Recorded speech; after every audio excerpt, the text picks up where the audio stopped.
What's up everybody, it's Sean here, back today to give you guys a review of the Undefeated collaboration with Nike on the Dunk Low SP on the 5 on it Signal Blue colorway.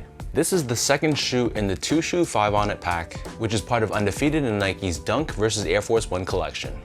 So these dunks released alongside the Air Force 1 Low that I just posted on my channel, so if you haven't seen that, I'll link that video down below. And basically, this 5 on it collection is inspired by the late 90s and early 2000s, where really bold colors and exotic materials began being implemented on sneakers. And part of the reason why this collection is called 5 on it is because both the Air Force 1s and these dunks, they're constructed out of 5 unique materials. So these released on August 6th for a price of $120 US, which translates to roughly 150 Canadian. And the official colorway for this shoe is Signal Blue, White, and Night Purple. So just like all the shoes in the Dunk vs Air Force 1 collection so far, this comes in that same blue cardboard box. We have Dunk vs Air Force 1 branding on the very top. On the side, you can see we have both Nike and Undefeated's logo. And then inside the box, we have this tissue paper, which has that same Dunk vs Air Force 1 branding. As for the shoes, so this is your classic Nike Dunk Low silhouette. And like I mentioned before, it's constructed out of a wide array of materials. So diving straight in, on the toe box, this is constructed out of leather, and we have this perforated finish to it. And to the touch, this leather feels very soft and very high quality. Surrounding the outer edge of the toe box, here we have this snakeskin print finish, and this covers the eyelets of the shoe as well. Underneath this, on the mid panel of both sides of the shoe, we have this purple colored canvas, and then stitched on top of this, the swoosh here is constructed out of this very fuzzy suede. The back half of the shoe, this is covered in this blue colored nubuck, and embroidered on the lateral side only of the back heel, we have the Undefeated logo done in this white colored finish. And then also embroidered on the top of the back heel, we have the Nike word mark here as well. For the laces, so these come standard with these blue colored flat laces, but they also give you 2 extra lace options, one in this cream or off-white color, and another one in simple white. Underneath the laces, unlike your traditional nylon tongue, which most dunks come with, the tongue on this pair is constructed out of that same smooth leather that we saw earlier on the toe box. And on the very top, we have this nylon tag with the Undefeated logo. And if you look at the sides of the tongue, you'll see that the foam is exposed from within and is done in this vintage looking yellowed finish. Moving on to the insoles, these come with your standard foam line insole. It's done in this purple color, and then stamped on the heel we have Dunk vs Air Force 1 branding. So the upper of these dunks sits atop this cupsole, which is done intentionally in this vintage looking yellowed color. And then turning the shoe over to the bottom, here we have your classic Dunk outsole, and in this case it's constructed out of this purple colored rubber. We have this circular traction pattern on the forefoot and Nike branding right in the center. So for those wondering about sizing, so I'm a true size 10, slightly on the wider side, and I usually go with a size 10 for most of my non-Nike SB Dunk Lows.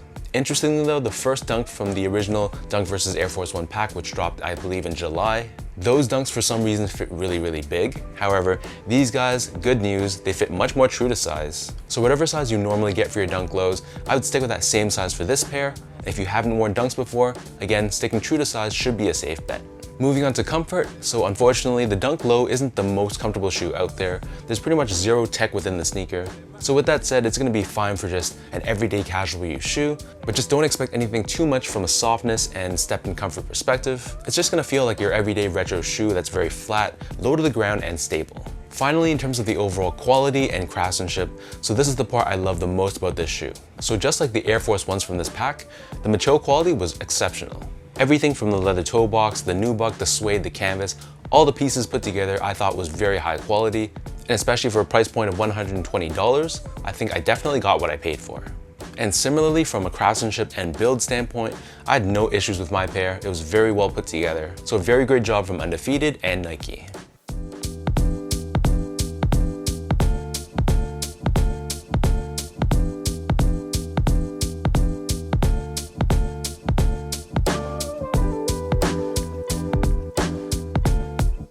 With all that out of the way now, let's lace up these dunks and I'll show you guys how these look on feet.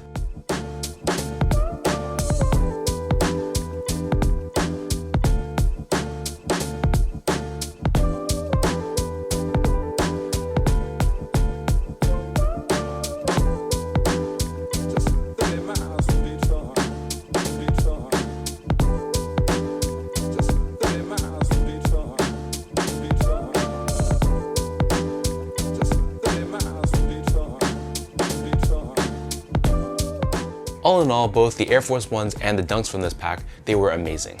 And while these dunks aren't going to be the easiest shoe to wear, the colorway is very bold and very loud and out there. I think with certain outfits that are maybe a bit more muted, you can definitely rock these and let these be the star of the show.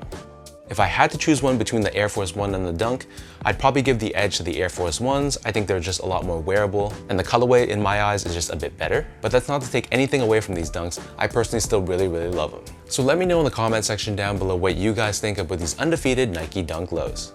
Between this one and the Air Forces, which of the two do you guys prefer? And between these dunks and the dunks from the first drop, how do you rank them between the two? If you guys like this video, be sure to like, comment, and subscribe to my channel if you haven't yet. You can follow me on Instagram at sgo8, check me out on Twitter at sean.go, and visit my website at seango.ca. Before I end this video, be sure to check out my podcast called the Channel 8 Podcast. So the video version is hosted right here on my YouTube channel, but if you're looking for just the audio only version, it's hosted on most of your major podcast platforms, including Spotify, Apple, and Podbean. So thank you so much for watching. Thank you for the continued love and support. Hopefully you guys enjoyed this video, and I'll catch you guys all in the next one.